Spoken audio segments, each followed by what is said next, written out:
റൂമറുകൾ പലതും പ്രചരിപ്പിക്കുന്ന സമയങ്ങളാണ് ഇത്തരത്തിലുള്ള സാഹചര്യങ്ങൾ. വളരെ കരുതലോടുകൂടെയാണ് നമ്മൾ. നമ്മുടെ കുടുംബങ്ങൾ വലിയ രൂപത്തിലുള്ള ആകാംക്ഷയിലാണ്. നാടുകളിൽ നിന്നവർ എപ്പോഴും നമ്മളോട് വിളിച്ചു ചോദിക്കുകയാണ്, നിങ്ങൾ സേഫാണോ, ഇങ്ങനെ കാണുന്നു, ഇങ്ങനെ കേൾക്കുന്നു എന്ന്. ദയവായി നമ്മൾ മനസ്സിലാക്കുക, നമ്മുടെ നാട്ടിലുള്ള ചാനലുകൾ മുഴുവനും അടച്ചുപൂട്ടുകയാണ് വേണ്ടത്. നമ്മളത് തുറന്ന് കാണണ്ട. നമ്മുടെ കുടുംബത്തോട് പറയുക, നിങ്ങളത് തുറന്ന് കാണണ്ട. കാരണം ഇവിടെ നടക്കുന്നതല്ല അവർ പറയുന്നത്. ഇവിടെയുള്ള അവസ്ഥകളെ കുറിച്ചല്ല അവർ മുന്നറിയിപ്പ് കൊടുക്കുന്നത്. തീ തിന്നുകയാണ് പ്രവാസികളുടെ കുടുംബങ്ങൾ.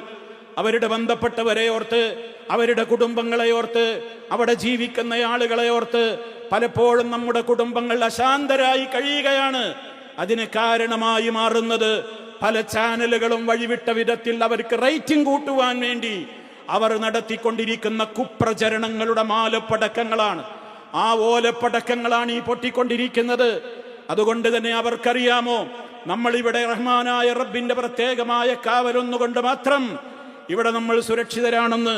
നമ്മൾ തറാവീഹിന് പങ്കെടുക്കുന്നുണ്ട്, നിസ്കരിക്കുന്നുണ്ട്, ഇബാദത്തുകൾ നിർവഹിക്കുന്നുണ്ട്, ജോലിക്ക് പോകുന്നുണ്ട്, നമ്മൾ വാഹനത്തിൽ ഓടിക്കൊണ്ടിരിക്കുന്നുണ്ട്, ഇവിടെയെല്ലാം മുന്നോട്ട് പോയിക്കൊണ്ടിരിക്കുന്നുണ്ട്. അത്തരത്തിലുള്ള ആ വിധത്തിലുള്ള ഒരു രൂപത്തിലുള്ള റൂമറുകളുടെയും പിന്നാലെ പോകാതെ രാജ്യം പുറത്തുവിടുന്ന ഔദ്യോഗികമായ അറിയിപ്പുകളെ അനുസരിച്ചുകൊണ്ട് മാത്രമേ നമ്മൾ മുന്നോട്ട് പോകാവൂ. അതല്ലാത്തതൊന്നും ഏത് സോഴ്സിൽ നിന്ന് കിട്ടിയാലും അത് നമ്മൾ ഷെയർ ചെയ്യരുത്, അതിന് ലൈക്ക് അടിക്കരുത്, അത് പ്രചരിപ്പിക്കരുത്, അതിന്റെ വക്താക്കളാവരുത്. നാം വിശുദ്ധമായ റമദാനിലാണെന്ന് പ്രത്യേകം ഓർക്കണം. നമ്മുടെ കണ്ണും കാതും നാവും ഒക്കെ നോമ്പെടുക്കേണ്ട സമയമാണ്. അനാവശ്യങ്ങളിൽ ഏർപ്പെടേണ്ട നേരമല്ല. നമുക്ക് കാത്തിരിക്കാൻ നേരമില്ല. ഇനി ഒരു സെക്കൻഡിലും അടുത്ത മാസത്തിലും അടുത്ത വർഷത്തിലും ഒരു നോമ്പിലുമൊന്നും നമ്മൾ ആരും ഉണ്ടാകുമെന്ന് നമുക്കറിയില്ല.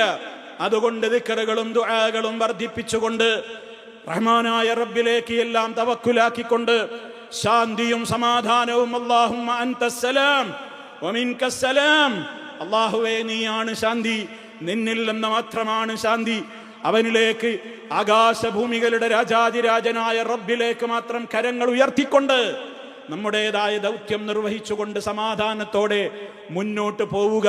റഹ്മാനായ റബ്ബ് എല്ലാ അർത്ഥത്തിലും എല്ലാ ഇടങ്ങളിലും ശാന്തിയും സമാധാനവും പ്രദാനം ചെയ്തുകൊണ്ട് റഹ്മാനായ റബ്ബ് അവന്റെ കാവൽ, അവന്റെ സുരക്ഷ, അവന്റെ സുരക്ഷിതത്വം എല്ലാവരിലും അവൻ വർഷിക്കുകയും നിലനിർത്തുകയും ചെയ്യുമാറാകട്ടെ.